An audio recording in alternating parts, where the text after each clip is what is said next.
ومشاهدينا هسه صار ويانا المخرج المبدع والرائع الأستاذ جعفر مراد مباشرة من بغداد. يسعد صباحك أستاذ جعفر، نورتنا بصباح دجلة. يسعد صباحك.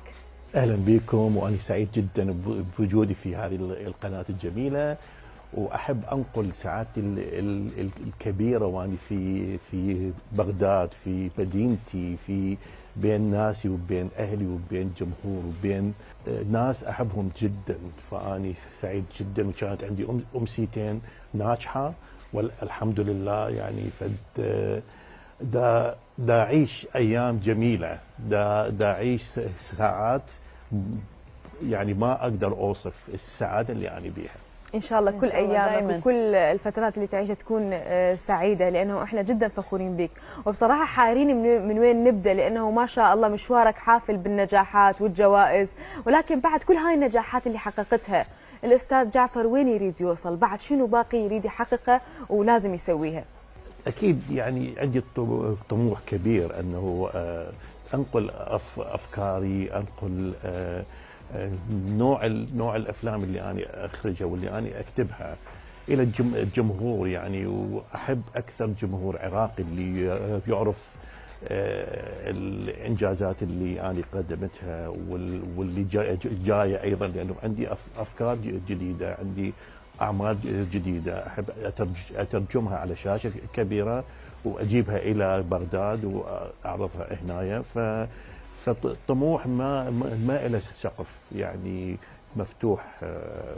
فهذا ايضا كل فنان عنده طموح انه يوصل الى اعلى مرحله ممكنه. ما شاء الله عليك. طبعا يعني حضرتك عرفنا انه انت اخذت هوايه جوائز، شنو تعني لك هذه الجوائز؟ مثلا كل مره انت لما تستلم جائزه ما حضرتك، يعني شنو تعني لك وشنو تحس باتجاهها؟ وحتى بعض الفنانين مثلا لما ياخذون الجوائز يسموها ويحبوها كانه هي يعني اطفالهم، وتصير هيك يعني جزء كلش مهم بحياتهم.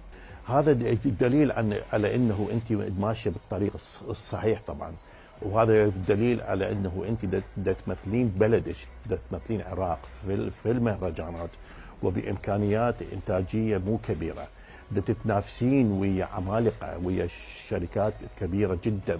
فانت قاعده بيناتهم، يشوفون في فيلمك يعني يتفاجئون بالافكار الموجوده. فوق هذا كله انه اخر شيء انا دا افوز عليهم بامكانياتي الانتاجيه اللي مو عاليه جدا، دا افوز على ناس داخلين بكل قوه بكل شراسه، انه هم عندهم انتاج حيل قوي، عندهم جروب كبير، عندهم شركات انتاج يا اما المانيه يا امريكيه من كل انحاء الدول. فهذا دليل انه احنا كعراقيين عندنا افكار مميزه يحبوها كلش في اوروبا، ودا اناقش مواضيع حساسه ايضا ما عندهم علم انه احنا عندنا هذه المواضيع. فهذا الحلو بالموضوع انه هم ما يتوقعون احنا عندنا هيك مواضيع اني من دا اني اناقشها. عاشت ايدك دائما استاذ جعفر. استاذ مثل ما احنا نعرف حضرتك مقيم ببريطانيا، وانت حامل لشهاده الماجستير بجامعه هالام البريطانيه، وكنت الاول ايضا على دفعتك. طبعا يعني الف تحيه لك على كل هاي الامور، ولكن حابين نعرف هل اثرت وجودك ببريطانيا على مسيرتك السينمائيه؟ اثر. انا خلي اكون صريح، يعني اني مهندس كنت انجينير، كملت في هولندا، كان عندي شغل، كملت البكالوريوس وكان عندي شغل، بس يوميا كنت احاسب نفسي انه اني اخذت مجال مو هو هذا المجال اللي انا راح ابدع به، لانه اني حاسس انه اني فنان، عندي فن، عندي افكار. فقلت لا، يعني لازم اخذ القرار الصحيح. هاي دائما احكيها طبعا انا في كل انترفيو. رحت الى هوليوود صدفه ويا جماعتي كهوليداي، مجرد نزلت في هوليوود ورحت الاماكن التصوير قلت لا هوب اني هذا مكاني، انتهى الموضوع. رجعت وقلت لازم اخذ قرار انه ادرس سينما في بريطانيا لانه الميديا عندهم قويه. نعم. وكان قرار صحيح، اكيد قرار صعب جدا انه اقرر اغير مجالي كليا. اني محظوظ كنت انه درست على ايد البريطانيين، هم اللي علموني الاخراج، علموني لانه انا كان عندي شغف كلش كبير انه لازم ما اضيع وقت، لازم كل درس ادخل، كل محاضره لازم ادخل واني اخذ معلومات كبيره. اثناء الدراسه اني محظوظ ايضا انه كان عندي تطبيق بالبي بي سي البريطاني، فعندي اسبوعين تطبيق كان ويا شركه كبيره مثل البي بي سي تنتج عمل للتلفزيون، هو عمل سينمائي بس التلفزيون اخذوه.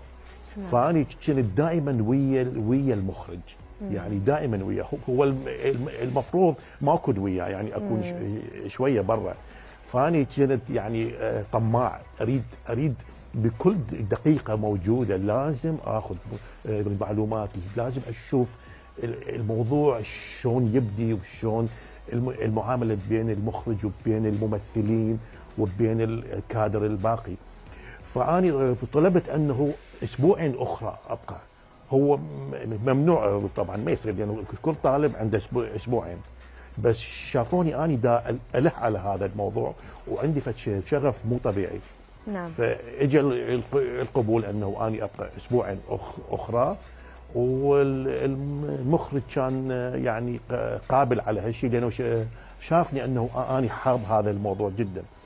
فهذا ايضا كان عندي حظ، يعني انه اني بقيت اكثر، كل ما ابقى اكثر كل ما معلوماتي اكثر تصير، كل ما اشوف طريقه الاخراج وطريقه البوينت اوف فيو مالت المخرج.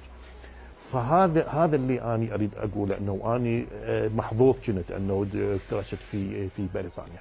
نعم، طبعا استاذ جعفر ايضا حضرتك يعني كان عندك لقاء ويا ملك بريطانيا تشارلز، طبعا احنا حابين تحكي لنا عن هذا اللقاء وليش، يعني شنو كان هذا السبب لاختياره للقاء بك؟ يعني هل كان اكو مثلا تحضيرات لموضوع ما مثلا شنو الاخبار؟ يعني شو تقدر تبتسم، دا احس اكو كان شغله انه فيلم او شيء انه راح تشاركون به؟